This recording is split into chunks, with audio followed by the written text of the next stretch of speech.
It is the world's fastest growing faith.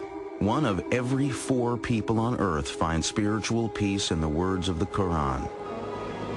Nearly 1,400 years ago, the angel Gabriel came to Muhammad with revelations that he was to deliver to all of mankind. He spent the rest of his life communicating God's message and setting an example for how each human being should live. Today, many Americans associate Islam with images of violence and hatred. But such scenes are the work of a few suicidal fanatics. Their actions directly contradict the teachings of Muhammad and cloud the memory of a man who long ago brought a new message of hope and serenity. It is not possible to conclude that the Prophet is a man of hate. The Prophet of Islam is without doubt the most misunderstood major aspect of the Islamic religion. Who was this man who founded Islam and brought spiritual comfort to so many?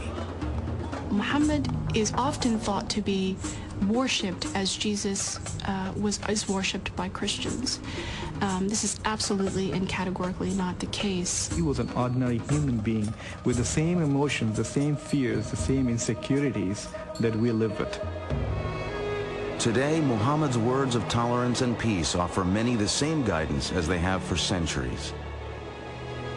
God's messenger, the Prophet Muhammad.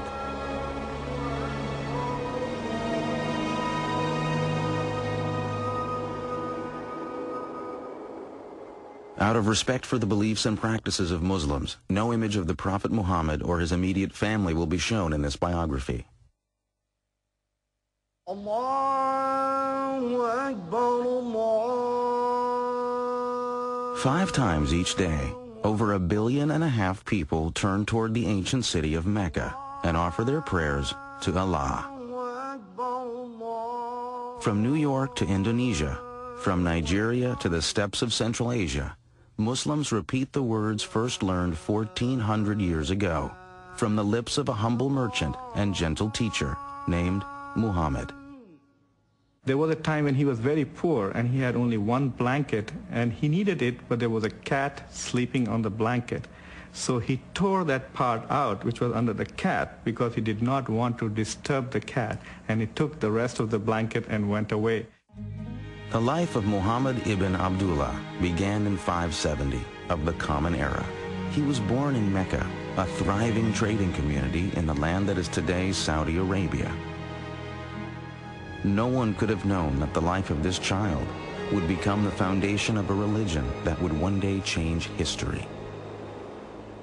At the time of Muhammad's birth, Arabia was a harsh, barren land, broken only by the occasional oasis. The Arabs who lived in this demanding world migrated from site to site, struggling to live off their flocks in the harsh desert. To survive in such a place, Arabs depended on the support of their tribe. The tribe protected them from harm, not only from the desert, but also from the endless raids and vendettas launched by other tribes. Social life in pre-Islamic Arabia was grim, and Muhammad was born into a time of violence, turmoil, and despair, not unlike our own. The basic structure of social organization was the tribe. But the desert nomads also depended on other Arabs who had gradually built small cities where they engaged in commerce. The most prosperous of these cities was Mecca, home to the young Muhammad. Muhammad was a member of a tribe called the Quraysh, who had left the nomadic life and become prosperous as caravan traders. Muhammad had been raised an orphan. By the time he was 8, he was under the care of an uncle who was head of one clan of the Quraysh tribe. As the primary tribe of Mecca, the Quraysh were also the keepers of the Arabs' holiest religious shrine, the Kaaba. Although a deity known as Allah was recognized, many other gods and goddesses were also worshipped at the ancient Kaaba. Arabs prayed to over 300 idols that stood in and around the sacred cube-shaped structure. It had a very important social and political consequence because it was a holy place and all violence was forbidden in a 30-mile radius around the Kaaba. Trading had brought wealth to Mecca. But jealousy and constant feuds were breaking down the old tribal system. The rich were ignoring the poor. Some felt that the old Arab religion needed change.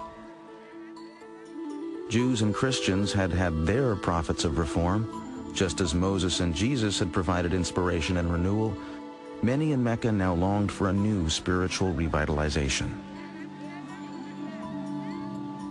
Muhammad had become a caravan manager in his native city, leading trading trips as far away as the land that is today Syria. But he was also aware that the old values of charity and community were breaking down in Mecca. Muhammad was deeply respectful of the religion of his ancestors. He was a frequent visitor to the Kaaba and attempted to lead a life of fairness and respect for all. We don't have lots and lots of information about the Prophet Muhammad before he was called to be a prophet, but that information which the tradition has passed down indicates somebody who was, on the one hand, very good at what he did, a caravan manager. His nickname, among other things, was Al-Amin, the trustworthy person.